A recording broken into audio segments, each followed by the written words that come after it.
Hey, hola, ¿qué tal con todos y todas? Muy buenas noches, bienvenidos y bienvenidas a una emisión más de Frecuencia Subversa, porque nuestra palabra es nuestra arma aquí emitiendo por los 100.9 de Cultura FM. Y bueno, por fin estamos aquí en las instalaciones de Radio Casa de la Cultura y de Cultura FM después de todo lo que, bueno, hemos pasado, ¿no? Entonces, gracias con todos y todas quienes nos están sintonizando, ya sea por los 100.9 de Cultura FM, por nuestras redes sociales de Facebook y de YouTube, y también por la retransmisión que nos hace la gente de Radio La Conquista del Pan desde Buenos Aires, Argentina. Todos los días jueves a las 17 horas de Ecuador y 19 horas de Argentina. Y bueno, estamos aquí en un programa especial con un invitado especial que nos vuelve a visitar aquí en nuestros micrófonos. Me refiero a Philip Allman, quien es docente universitario, profesor de sociología de la Universidad Central del Ecuador, y con quien vamos a hablar sobre varios de los aspectos que atravesaron estas últimas jornadas de protestas de junio del 2022 aquí en Frecuencia Subversa. Pero primero le doy el paso a nuestro amigo Mateo. ¿Qué más, Mateo? ¿Cómo ¿Qué estás? tal, David? ¿Qué tal, Philip? ¿Cómo estás? Bienvenido. Este es tu espacio igual, y a toda la gente que nos está viendo, que nos escucha, que nos mira también, bueno, a través de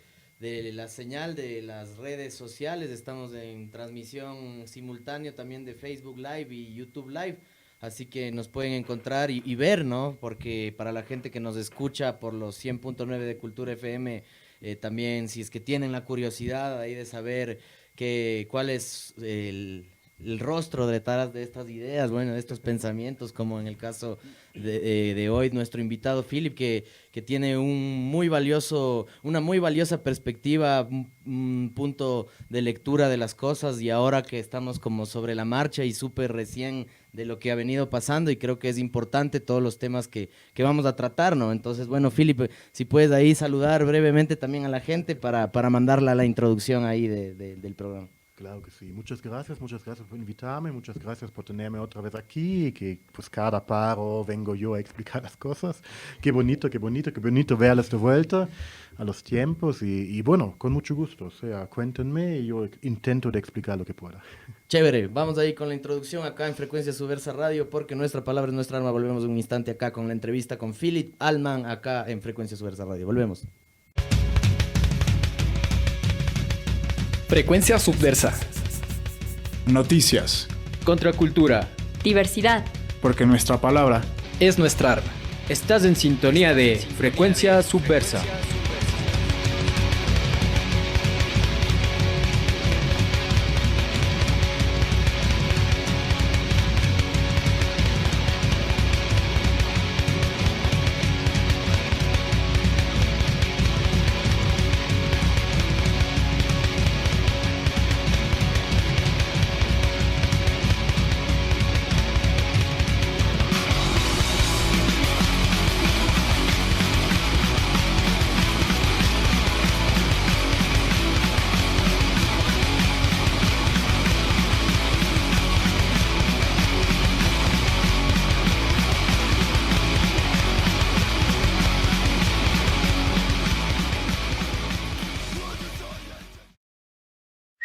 Durante esta hora,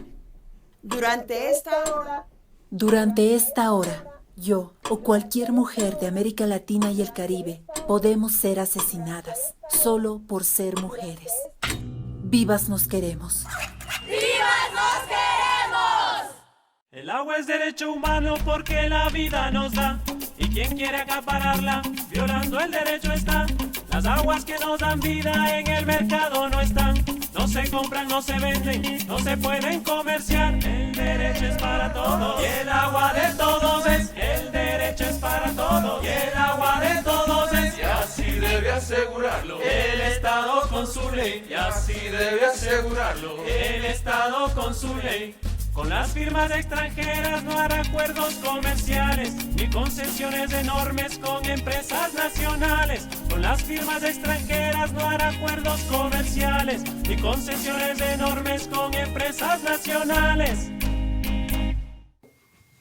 Y bien, iniciamos ahora sí de lleno con la entrevista que vamos a desarrollar para este programa. Y bueno, como lo decía en la introducción, estamos aquí con Philip Allman, quien es catedrático universitario, él es sociólogo, ya nos acompañó justamente hace 3 años, días después de lo que fue en ese entonces las jornadas de protesta de octubre del 2019, y ahora también para seguir como manera de tradición, no sé, estamos ahora para analizar y ver de manera más minuciosa, más estructural, no sé cuál sería el término, lo que nos dejó estos 18 días de paralización del junio del 2022. Así que bueno, por eso es que hemos invitado aquí a Philip para que nos hable un poco de eso, ya que Philip es alguien especialista sobre el movimiento indígena aquí en el Ecuador, y por eso creo que nos parece importante aquí su presencia y lo que tenga que decir. Así que bueno, Philip, como lo decíamos tras los micrófonos, creo que, no sé, sí sería bueno arrancar este análisis a partir del rol que tuvo el movimiento indígena para estas protestas, ¿no? Quizás no como en el 2019, que apareció ya tras los 7 días, sino que esta vez fue desde el inicio prácticamente, ¿no? Y con la figura de su presidente Leonidas Issa Salazar. No sé, Philip, qué palabras serían precisas para arrancar este análisis, ¿no? Sobre el rol del movimiento indígena en estas jornadas del 2022. Creo que la otra vez también ya dije, hace 3 años, que es un poco complicado analizar algo que está casi pasando en el momento, porque, pues bueno, hay a lo mejor cosas que no te das cuenta, hay cosas que a lo mejor se va a entender de manera diferente después. El punto es que, o sea, en la diferencia entre octubre del 19 y junio del 22, podemos ver por un lado que estaba mucho mejor organizado la protesta. O sea, de hecho, el 13 como momento de levantamiento ya estaba difundido nacionalmente. Ya, de hecho, el domingo antes nos dijeron no hagas planes para el lunes porque el lunes es levantamiento. Y no fue el movimiento indígena, fue el movimiento feminista que me dijo eso. Entonces, ahí estaban ya mucho mejor planificados y efectivamente estoy de acuerdo. Mientras que en octubre era un poco quizá accidental, que empezó con los transportistas y de ahí se fueron uniendo estudiantes, mujeres y al final de cuentas también el movimiento indígena. Aquí fue desde el comienzo el movimiento indígena, que bueno, además ha hecho también a nivel estratégico muy interesante, fue hecho mucho más fuerte en el primer día realmente por arrestar a Leonidas Issa por una cosa que es más bien una excusa que un crimen real que haya hecho, que si no lo hubieran arrestado el primer día, bueno, el segundo día, en la noche, no creo que el movimiento, que en este momento la protesta se hubiera hecho tan fuerte. Yo creo que hubiera habido un camino de hacer un freno a la protesta, que había de hecho varios momentos que el gobierno nunca escogió eso. O sea, otro contraste con octubre, esa vez el gobierno fue más confrontativo. O sea, es complicado decirlo porque estoy pensando en las escenas de violencia masiva en octubre. O sea, piensen en cuando la gente, que esa vez también hubo, no tan grande, pero también hubo, que la gente va marchando a la asamblea para presentar sus demandas y les dan la bienvenida con disparos. Que en octubre fue un poco más llamativo porque fue más gente, pero esa vez también pasó la misma cosa. Aún así, creo que en octubre hubo como más momentos donde era quizá posible, no sé, superar el conflicto, y esa vez tenemos una conflictividad desde el primer momento y ningún interés desde el gobierno de entrar en diálogo para nada. Y creo que eso está vinculado justamente a la persona de Leonidas Issa, pero no a él como persona, sino más bien a lo que el gobierno de Lasso ha preparado desde el comienzo, cuando hace un año o algo así, Lasso ya decía que Issa es básicamente el Joker de Batman, y que es un anarquista y que no sé qué otra cosa. O sea, ya estaba preparando eso, ya estaba como construyendo su némesis. Y por lo tanto no era posible entrar en un debate real en ningún momento. Y bueno, y en ese sentido, o sea, justamente poniendo, no sé, como que en retrospectiva, o lo que pasó justamente meses anteriores a este paro nacional, justamente también la CONAIE acudió a estas mesas de diálogo, ¿no? Y sobre todo para tratar estos temas económicos, sobre todo, ¿no? Sobre el alto costo de la vida. O sea, la pregunta sería ahora, o sea, ¿por qué en un país como en el Ecuador, o sea, la CONAIE ha tenido la capacidad de ser representativo para una gran parte de la sociedad, ¿no? Tomando en cuenta que justamente somos una sociedad incluso media racista, que a veces niega sus orígenes? ¿Por qué teniendo en cuenta incluso estos dos factores que acabo de mencionar, la CONAIE ha podido forjar como que ese espectro de representación para la mayoría de la población, ¿no? Porque, o sea, incluso veía videos de YouTube así de otros países y esto les llamaba la atención, ¿no? O sea, de cómo la CONAIE en bandera, por ejemplo, con estos 10 puntos, ¿no? Por ejemplo, de los combustibles o uno de los que nos ha hablado mucho sobre estos créditos de los bancos que les den un poco más de plazo. O sea, ¿por qué la CONAIE tiene esa capacidad de representatividad, si lo podría decir? Es que es justo el problema que ahí nos faltan un poco los estudios, porque realmente los estudios que se hacen sobre el movimiento indígena son bastante superficiales y no entran en esa lógica justamente porque no entienden la organización de la CONAIE del movimiento indígena. Tenemos una organización que va desde abajo hacia arriba. O sea, por eso el enfoque en la persona de Isa es completamente equivocado. Él, claro que tiene un rol, obviamente es el presidente de la CONAIE, claro que tiene una función, no es que no. Pero él no puede hacer nada sin las bases. Y de hecho hay antecedentes en eso en la CONAIE. O sea, si hablamos de Antonio Vargas, por ejemplo, después del 2000, en el 2001, 2002, intentó hacer levantamientos nacionales y llamó a la gente y no vino nadie. Las bases le dejaron votado, aunque también era presidente de la CONAIE, también tenía como su posibilidad de influir en la gente y no.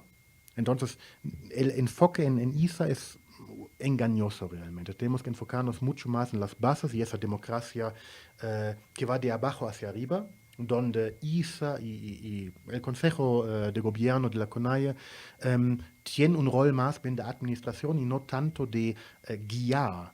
O sea, pueden intentar de moderar, pero ellos no dicen qué se va a hacer y qué no se va a hacer porque la gente no le va a hacer caso. Que tiene que ver con esa, que les conté hace 3 años también, esa idea de que existe un mecanismo dentro del movimiento indígena de tomar decisiones que ellos mismos llaman pasar la voz. O sea, se pasa la voz desde arriba hacia abajo de una manera como medio espiral quizá, de una manera donde no es que hay una secuencia de órdenes, una jerarquía clara, sino más bien hay un intercambio de opiniones. Y ese intercambio de opiniones es justo lo que lleva a la toma de decisiones colectivamente vinculantes y colectivamente producidas en ese caso. Entonces ahí no tenemos como en otras organizaciones, los sindicatos por ejemplo, que desde arriba se puede decidir algo y a lo mejor pasa o a lo mejor no pasa, sino tenemos realmente tenemos una producción de una acción colectiva que es vinculante para todo el mundo. Por lo tanto, la CONAIE tiene una capacidad de movilización más grande que cualquier otra organización. No es posible que alguien diga, no quiero participar. Pues tu comunidad, tu organización dijo que sí, entonces participas. A lo mejor tu rol es quedarse en la casa y cuidar que nadie entre a robar. Puede ser. Pero aún así es una cosa colectiva y comunitaria y por eso, por un lado, el problema es que eso no se estudia bien. O sea, realmente es un factor fundamental para entender el movimiento indígena y dado que los que estudiamos el movimiento indígena, pues somos blancos mestizos o europeos directamente, como en mi caso, muchas veces no lo entendemos. Lo que estamos viendo es la imagen de un movimiento social europeo de Estados Unidos, donde tienes, yo qué sé, el Rudi Dutschke, movimiento estudiantil alemán en los años 60, que es como la persona fundamental, se muere y se muere el movimiento. Eso no es el caso en el movimiento indígena, porque tiene una estructura diferente. Y bueno, lo interesante creo, especialmente en ese caso, especialmente en junio de 2022, es que el movimiento indígena tiene un discurso claro que desarrolló durante mucho tiempo, desde hace décadas. Ahí está la plurinacionalidad, nacionalidades indígenas, territorios, a veces el buen vivir, por suma causa un poquito, otras ideas más. Si se dan cuenta los 10 puntos que ya mencionaste, realmente esos 10 puntos, 2 y medio, retoman esas ideas indígenas. Hay uno que es directamente, que dice simplemente los 21 derechos colectivos indígenas, sin decir cuáles son. Se dice que educación intercultural bilingüe, pero no es como muy desarrollado esa parte, está por ahí. Y todos los demás, casi todos los demás puntos, son puntos generales. Entonces, concretamente en el caso de la CONAIE, siempre hay como, la CONAIE dice desde que existe el 86, que se mueve entre la parte de clase y la parte étnica. O sea, por un lado son indígenas, por otro lado son pobres, campesinos, etc. Y siempre se ha movido entre esos dos polos. O sea, a veces son más étnicos, Antonio Vargas es un muy claro ejemplo de eso, a veces son más clasistas, en el sentido que, tirando hacia un socialismo, tirando a una alianza de clases. Un ejemplo histórico sería Luis Macas, que tenía más una tendencia hacia la clase y menos hacia la parte étnica. Lo que podemos ver con junio es justamente un movimiento muy claro hacia esa idea de una alianza de clase. De los 10 puntos, 7,5, digamos. O sea, hay 2 que son los derechos indígenas, que no son muy definidos, y la cuestión de la explotación de petróleo en la Amazonía, que también es claramente vinculado al movimiento indígena. Todos los demás puntos son puntos que no son particularmente indígenas, no tienen mucho que ver con la población indígena como tal. Y ahí podemos justamente ver cómo el movimiento indígena logra, quizá, eso es algo, por eso es complicado hablar ahora sobre eso, porque hay que ver qué pasa. Pero quizá lo que vimos en las últimas semanas era un primer paso para una alianza de clase, donde el movimiento indígena, los sindicatos, los estudiantes, las mujeres, etcétera, pueden trabajar mucho más estrechamente a partir de demandas que no son demandas particulares, sino son demandas mucho más amplias. O sea, volvemos a una idea de el pueblo que lucha para sí mismo. Y el movimiento indígena es un actor ahí, que es justamente interesante porque se dan cuenta el discurso de la élite en el comercio, por ejemplo. Siempre leo el comercio, que a veces es muy complicado leer esa cosa, pero ahí está. Que siempre tienen un discurso como separatista. Ellos dicen que el movimiento indígena quiere separarse, quieren una república propia, que es una acusación desde hace siempre. Quieren sus propias cosas y no les interesa qué pasa en el país. Los 10 puntos son una muestra clara que no es el caso, que el movimiento indígena, de hecho, no tiene demasiadas demandas de separación, de autonomía, que sigue existiendo la idea de autonomía, sí, pero no es muy fuerte. Mucho más fuertes son esos puntos de contacto, porque todo el mundo tiene interés a una buena salud, un buen sistema de salud, acceso a un sistema de educación decente, la cuestión de los créditos, la cuestión de petróleo, de la gasolina, es algo que afecta a todo el mundo. Por lo tanto, quizá, ya vamos a ver, quizá en 3 años hablamos otra vez, o en 3 meses, cómo van las cosas, quizá lo que estamos viendo aquí es un cambio político muy fundamental en la sociedad ecuatoriana. Interesante igual la puesta en perspectiva que nos ha hecho Philip, igual para la gente que nos escucha al sur del continente latinoamericano, ya que nos retransmiten desde Radio La Conquista del Pan. Bueno, estamos conversando sobre después, ¿no? Sobre la marcha de lo que fueron estos 18 días de paralización nacional. Ahora nos vamos a un corte musical. No sé si es que tú, Philip, tienes algo en mente o algo que quisieras escuchar esta noche para poder pues presentar esa canción. Y si no, pues nos lo dices al finalizar el corte musical o más tardecito. Ahorita vamos a escuchar este primer corte musical acá en Frecuencia Subversa Radio, porque nuestra palabra es nuestra alma. Volvemos un instante. Después de vivir algunos años, todos saben que el mundo entero es una sola prohibición. Todos saben que el mundo entero es una sola prohibición. Prohíben lo que no conviene a su antigua convicción. Oiga, señor prohibicionista, por miedo le obedeceré. Mis pantalones tengo abajo, mis manos arriba pondré. Tan solo una cosa le pido, que me escuche usted bien. Prohíbame mi pelo, prohíbame el blue jean, prohíbame ser joven, prohíbame vivir, prohíbame usted todo lo que se puede imaginar, pero no me prohíba nunca y no cantar. Si rompe mi guitarra la remendaré, si me mata usted desde mi tumba cantaré. Oiga, señor prohibicionista, prohíba todo lo demás. Oiga, señor prohibicionista, prohíba todo lo demás, pero nunca me prohíba nunca y no cantar. ¡Canta, hermano!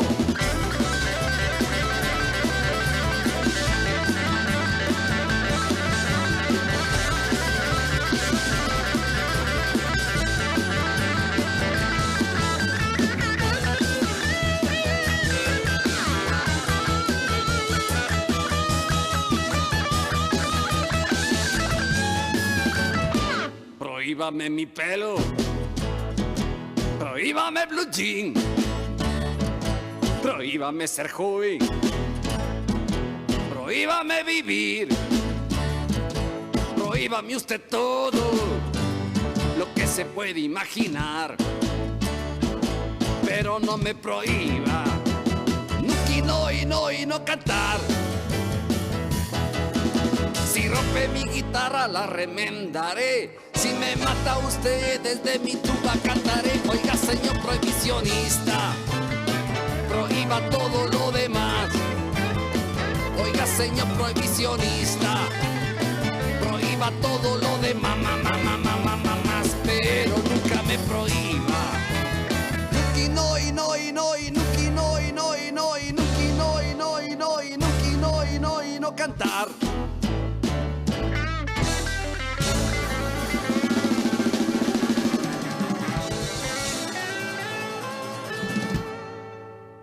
Y regresamos aquí en Frecuencia Subversa Radio porque nuestra palabra es nuestra arma. Estamos acá con nuestro invitado Philip Altman. Él es docente de Sociología en la Universidad Central del Ecuador y estamos aquí conversando sobre el movimiento indígena, sobre un poco los contextos políticos, ideológicos que han habido históricamente y en la actualidad a través de lo de los 10 puntos. Pero bueno, ahora preguntarte si es que también tú tienes conocimiento al respecto de eso, como en esta puesta en escena de las organizaciones, de los diálogos, básicamente del diálogo, ¿no? Se vio como representación de sectores campesinos de la costa, de la Amazonía y bueno, de la Sierra Centro-Sur, Sierra Centro-Norte, que usualmente también se protagonizan.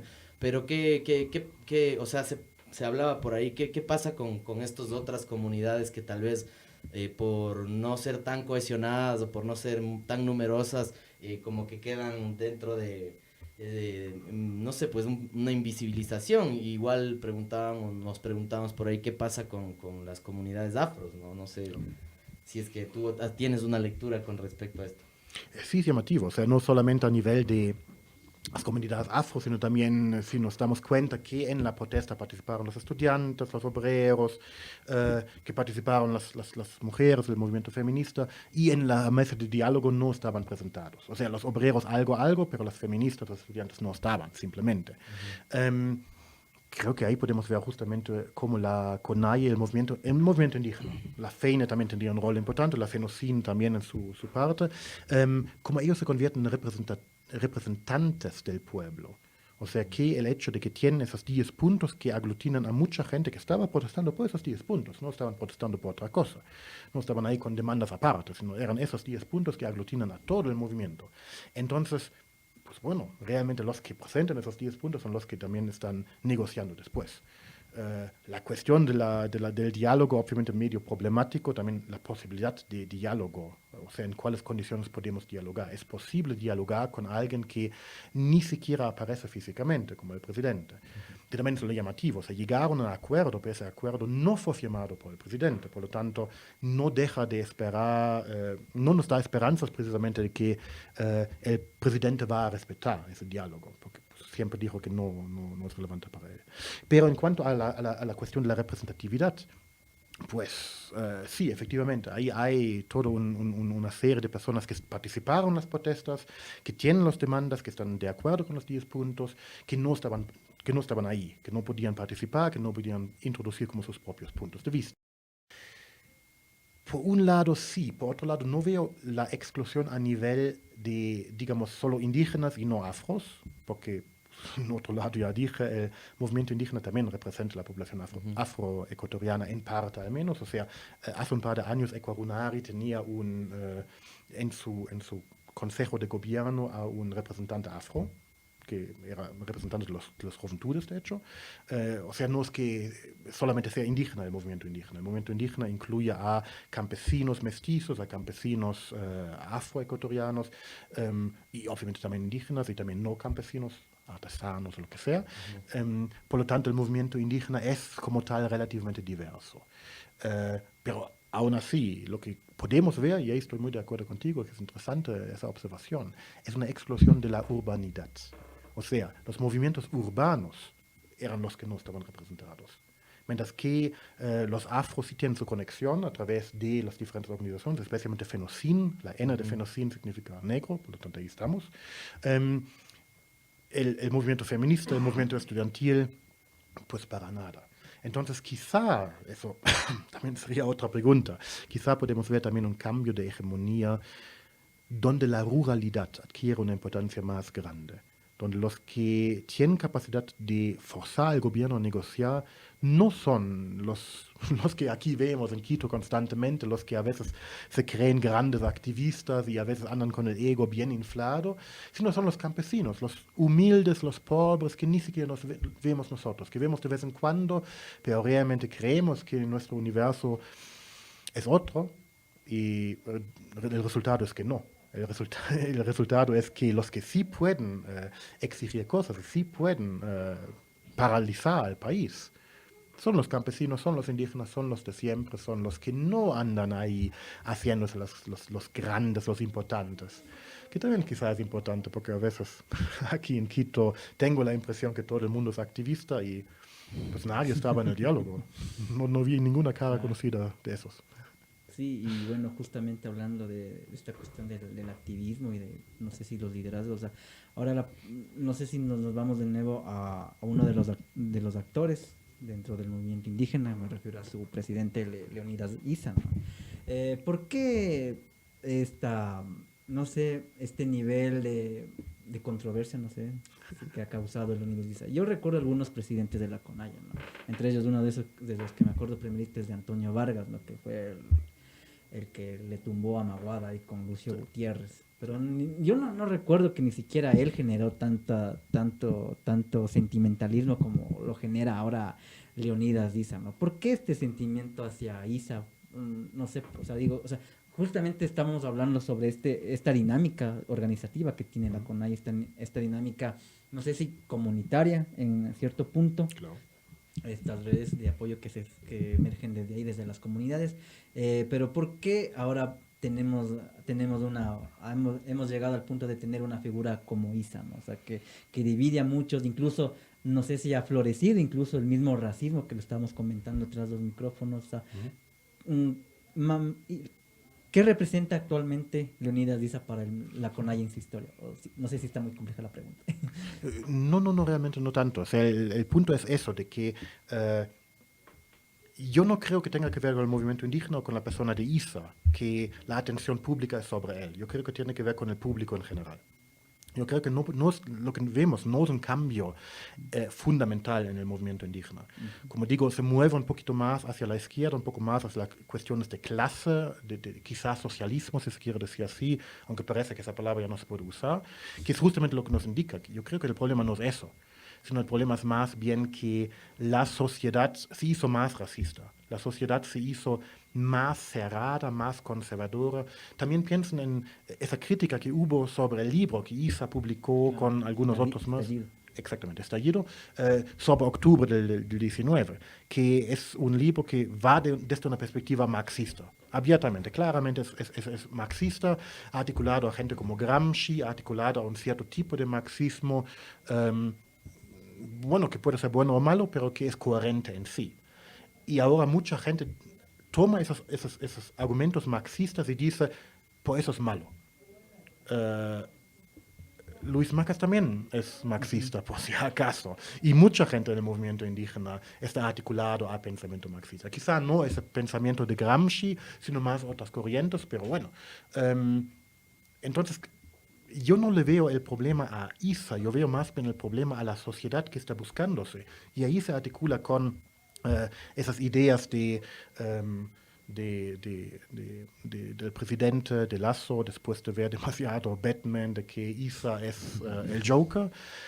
Yo creo que eso, quizá él tiene que ver, obviamente tiene que ver con que se hizo un discurso en contra de una persona particular, pero realmente lo que podemos ver aquí es una estrategia de poder de intentar dividir el movimiento, limitándolo a una única persona y denunciando a esa persona con lo que hoy día son insultos como socialista o marxista, que no se analiza, no se va viendo qué es la influencia entre lo que puede hacer y lo que está escribiendo, la diferencia entre pensamiento y acción, eso no se reflexiona. El punto es simplemente decir, ese Issa es malo.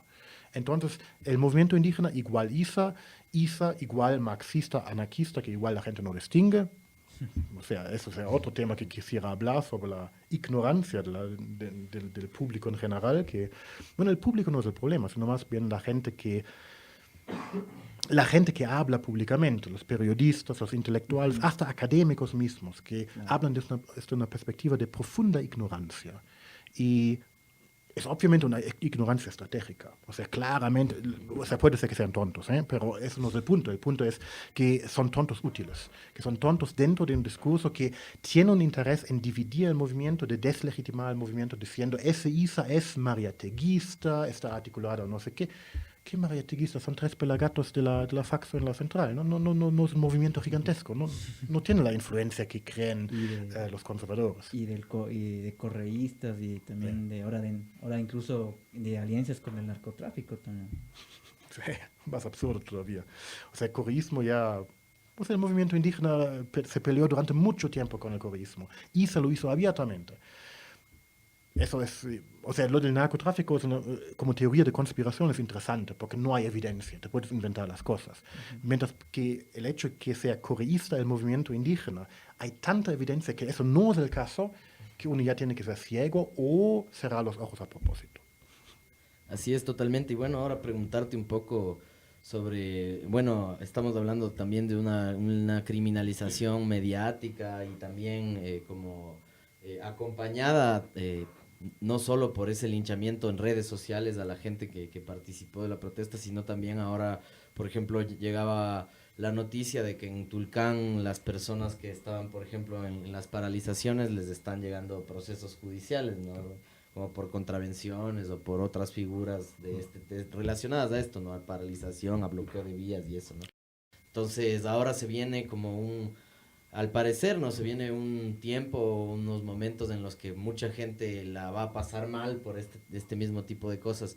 ¿Qué opinas o qué lectura merece que no haya habido como también un tema dentro de esos diálogos como poder, no sé, pues negociar o conversar respecto a amnistías o incluso algo con respecto al mismo ISA que también está en un proceso abierto, ¿no? Entonces, Sí, claro. ¿qué opinión tienes así como con respecto a los y las presas de estas jornadas, ¿no? O sea, para mí es una cuestión de democracia, cómo queremos entender la democracia. Y justo como en el momento, una de las partes del discurso general es la democracia en contra del correísmo, que supuestamente es antidemocrático, que no entiendo eso, pero bueno, el tema es democracia y tenemos que defender la democracia y todo. La democracia incluye no solamente partidos políticos, sino también incluye la protesta social. Por lo tanto, yo creo que debería de ser una decisión colectiva de la sociedad, o al menos del Estado, del gobierno, del Parlamento, de cómo tratar eso.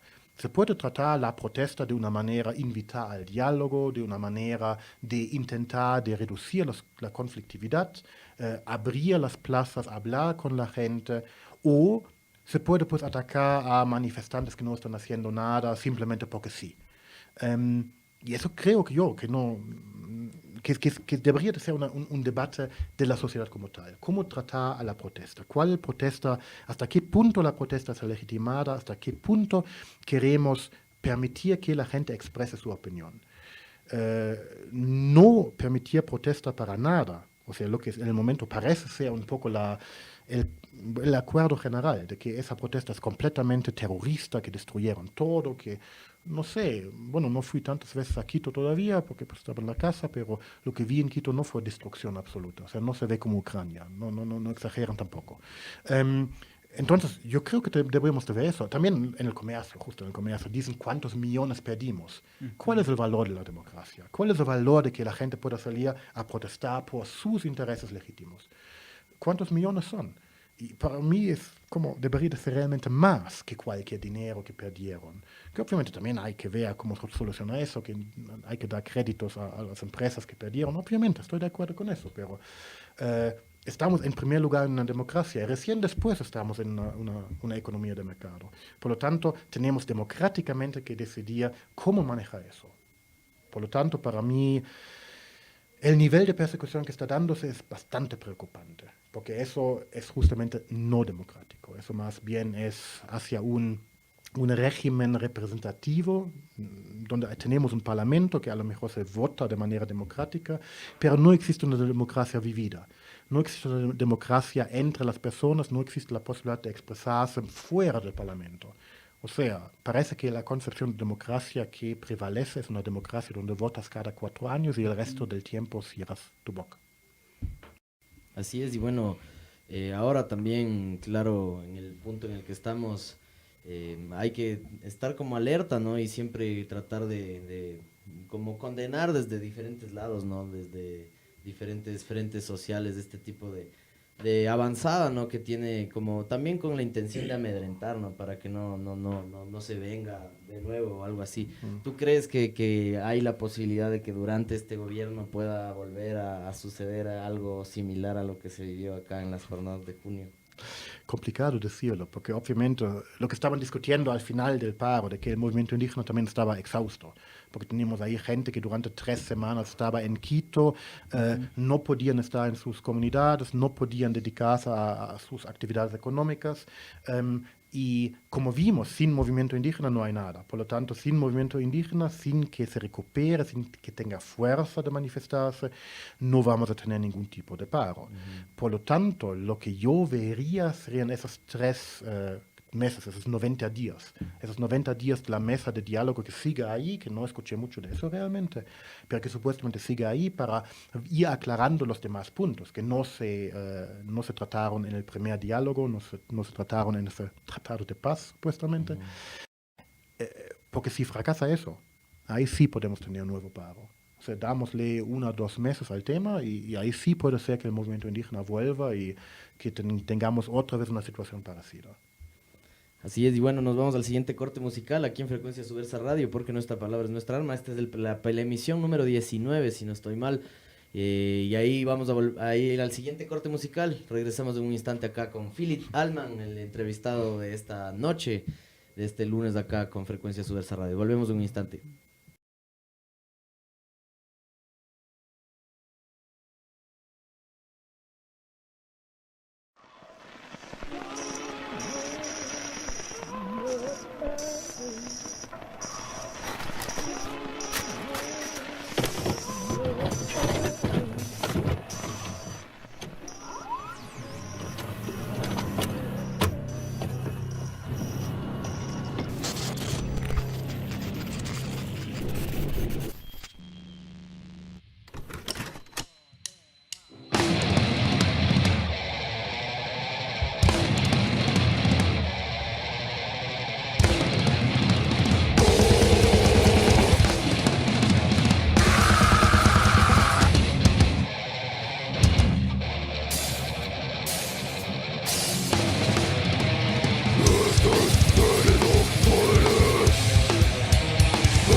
Los dedos de los velados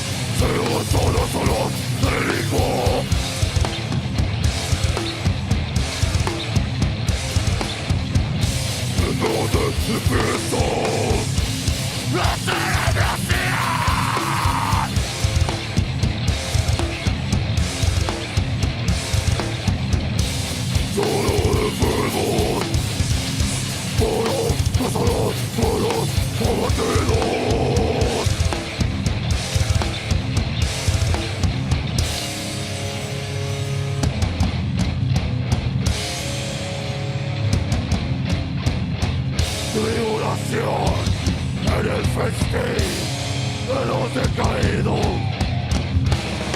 recio del inquisidor, para una perpetua convalescencia. Yo refugiado en los lejanos rincones de quebranto, buscando un resquicio y un descanso en el dolor. Dolor, dolor.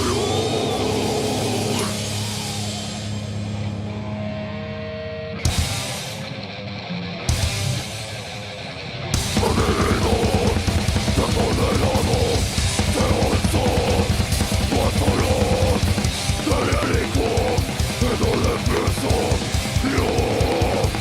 ¡Será gracias! Soy enfermo.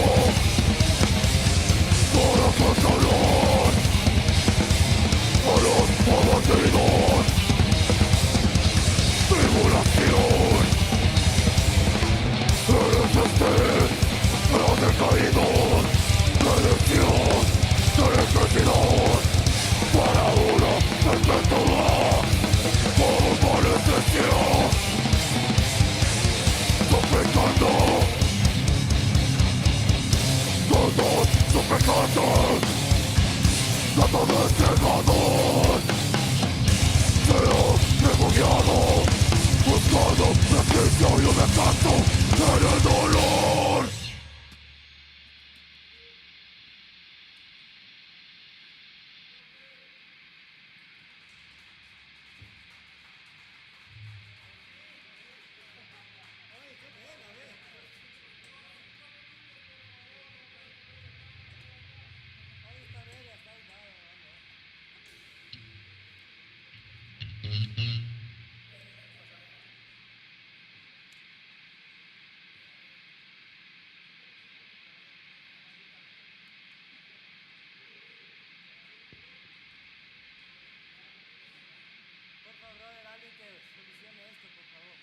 Y bien, estamos aquí en Frecuencia Subversa porque nuestra palabra es nuestra arma. Aquí en este lunes 11 de julio del 2022, regresando aquí a las cabinas de Radio Casa de la Cultura y de Cultura FM. Y bueno, estamos como ya en el bloque final de nuestro programa. Y bueno, para este bloque como que hemos decidido hablar sobre otra de las imágenes que nos dejó en estas jornadas de protesta, ¿no? Que son lamentables en pleno siglo XXI, ¿no? Que es justamente el racismo aquí en el Ecuador, que se ha venido desaforando, creo yo, desde, no sé si desde el octubre del 2019. Y bueno, una de las imágenes que nos queda es justamente estas contramarchas o concentraciones que se dieron en la Avenida de los Chiris, aquí al norte de Quito, de gente que estaba en contra de las manifestaciones, ¿no? Que se vestía de blanco y que iba con banderas del Ecuador y todo eso, y que bueno, que sobre todo emitía comentarios y consignas racistas, ¿no? Como pueden ver muchos, hoy habrán visto muchos en varios videos por redes sociales. Y bueno, la pregunta justamente va para eso, ¿no? O sea, Philip, como alemán que eres, o sea, tu impresión acerca de este racismo que hay aquí en el Ecuador, o sea, más que todo, sobre estas jornadas de protesta, ¿no? O sea, ¿qué tan sorprendente o no es el racismo que lo hemos estado viviendo? Y no solamente tal vez por expresar indio, hijo de tal, sino sobre otros discursos, sobre otras narrativas, ¿no? Que se han venido dando tanto de medios de comunicación, de figuras públicas en sus redes sociales y así. ¿Cómo ver el racismo ahora? Eso sí es para no 15 minutos, sino más bien un seminario de 15 semanas. O sea, sí, por eso lo de ser alemán no me sirve de mucho aquí, porque el racismo, obviamente en Alemania también hay racismo, claramente, pero el racismo es diferente, porque no tenemos una situación dentro de Alemania de colonialismo.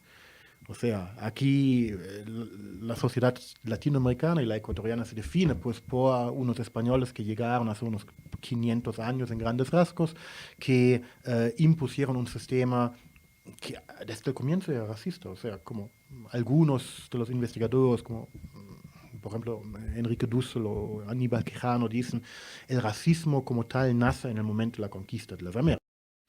Llegan aquí, encuentran gente que se ve diferente, tienen que usar a esa gente para sacar el oro y la plata que querían, y por lo tanto tenían que inventarse un mecanismo de cómo legitimar la explotación de pues, los indígenas que vivían aquí. O en este momento simplemente las personas, porque no había indígenas, simplemente eran gentes. Entonces tenían que inventarse el racismo para eso. Y pues sigue existiendo el problema, aunque algunos se creen muy blancos o muy europeos o muy americanos, que también es muy interesante si uno ve el comportamiento, que justamente no es muy europeo, es más bien de dueño de hacienda, y en Europa que tendemos a ser más bien horizontales en nuestro trato. Entonces ahí si de repente viene alguien de, no sé, de la élite ecuatoriana, se cree gran cosa, no es un comportamiento que se ve realmente en el norte global. Pero bueno, esa gente sistemáticamente va ignorando que pues, existe una población considerable indígena y también afroamericana, y que básicamente para ellos son como restos del pasado, un pasado que hay que superar a través de, y eso también se puede ver constantemente, de un blanqueamiento. O sea, constantemente me dicen que ese discurso de mejorar la raza, que te cases con alguien más blanco que tú, sigue presente. Y eso es justamente algo que es articulado al racismo que está ahí.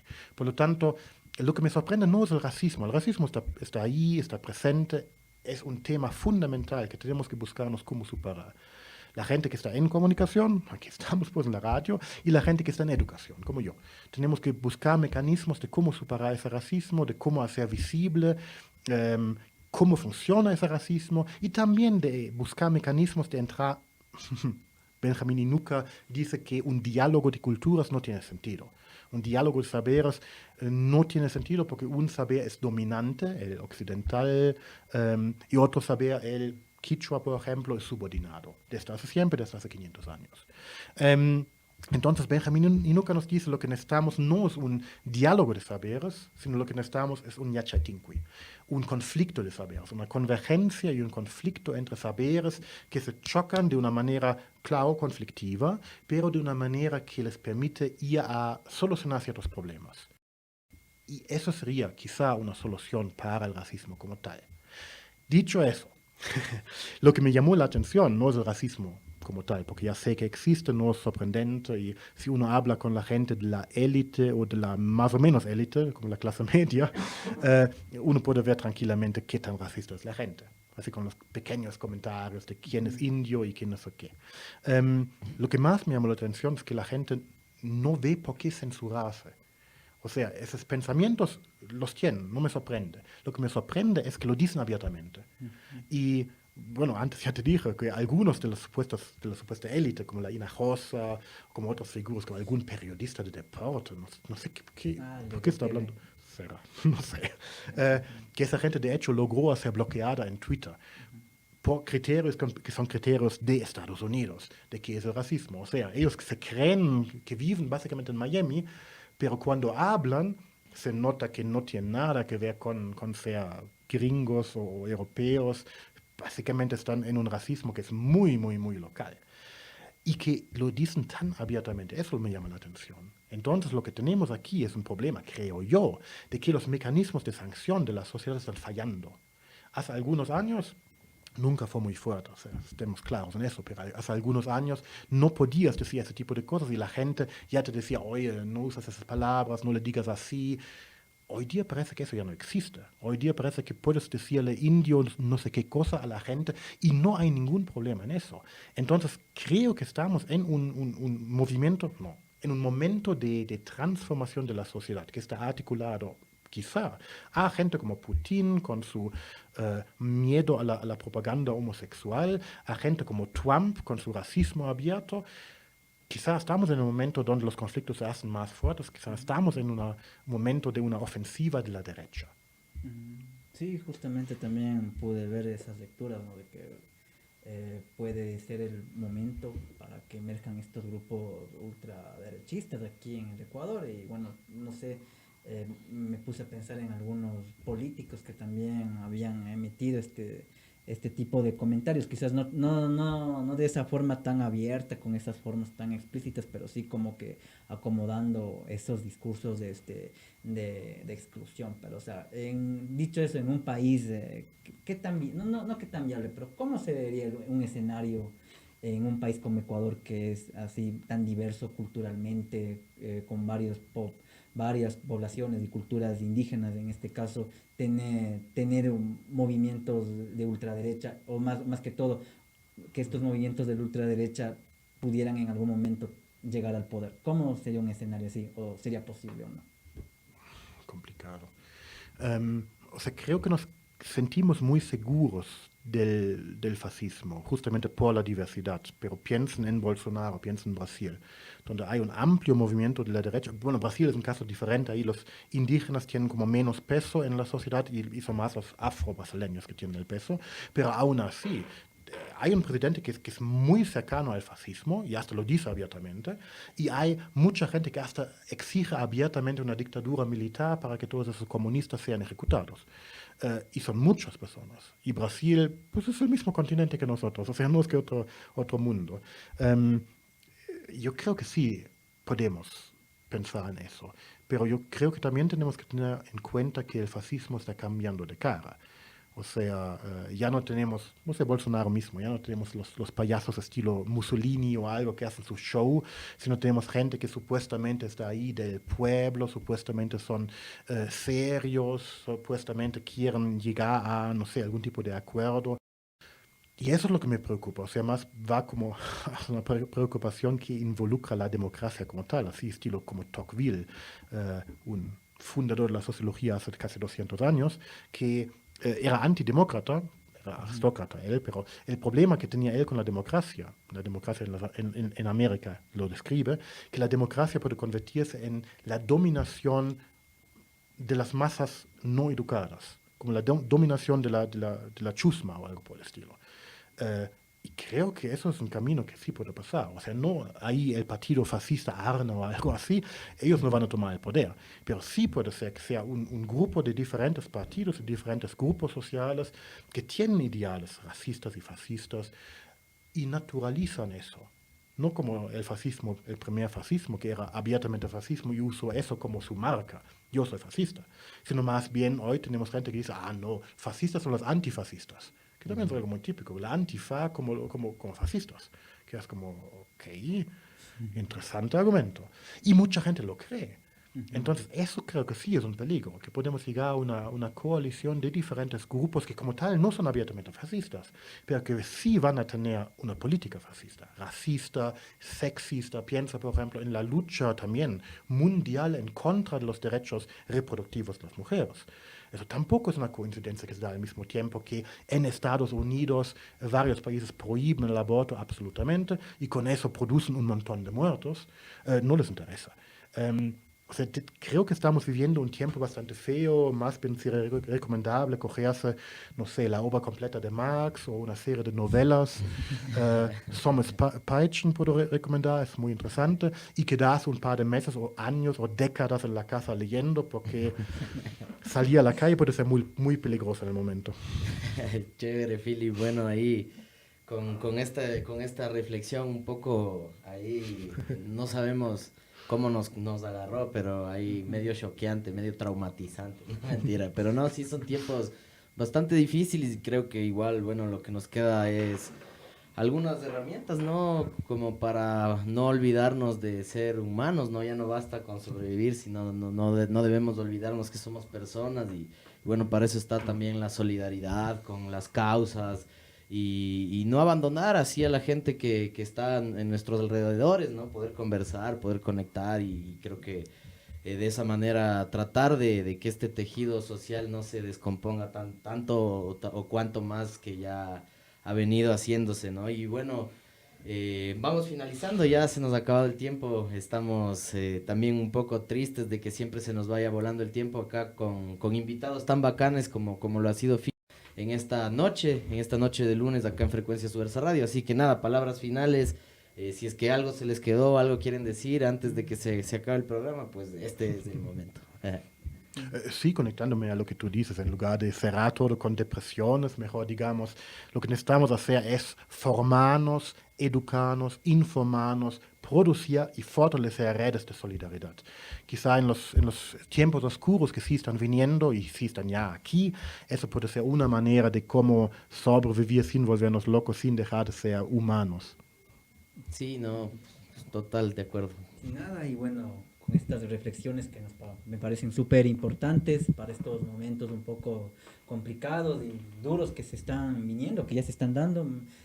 Nada, agradecer a Philip nuevamente por estar aquí, esta segunda ocasión. Aquí, gracias Philip de nuevo por aceptar la invitación, y bueno, esperamos tenerlo aquí a Philip en una próxima oportunidad porque sus criterios son sumamente muy valiosos. Así que eso, gracias a todos y todas por habernos sintonizado en esta noche del lunes 11 de julio del 2022. Como lo dije, estamos de nuevo en las cabinas de la Cultura FM, de Radio Casa de la Cultura, después también de lo que pasamos, ¿no? Aquí lo que pasó la Casa de la Cultura es realmente satisfactorio, y con mucha alegría estar aquí de nuevo en las cabinas de Radio CC. Sí, bueno, esperemos que nunca más vuelvan a pisar con sus sucias botas este tipo de lugares, ¿no? Que nunca estuvieron destinados a ser cuarteles militares. Así que nada, ahí cerramos con otro fragmento de corte musical, si es que nos queda un poco de tiempo, y con esto hemos finalizado acá el programa con entrevista con Philip Ballman acá en Frecuencia Subversa Radio, porque nuestra palabra es nuestra arma. Hablamos, chao. Chao. Frecuencia Subversa, noticias, contracultura, diversidad, contrainformación, porque nuestra palabra es nuestra arma.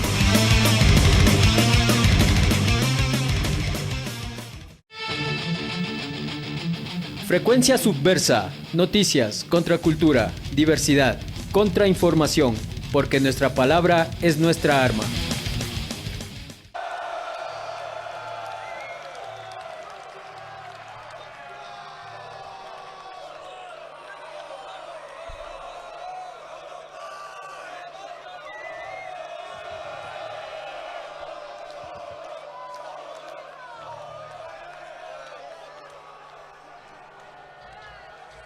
I want to introduce the new band, members behind me on the drum, Maka!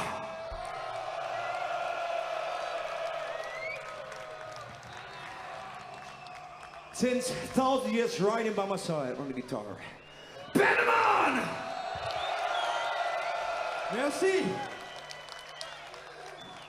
Oracle Tom, Angel River. And this one is called M16.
Aquí finaliza Frecuencia Subversa, porque nuestra palabra es nuestra arma. Nos vemos la próxima semana a la misma hora por Cultura FM 100.9.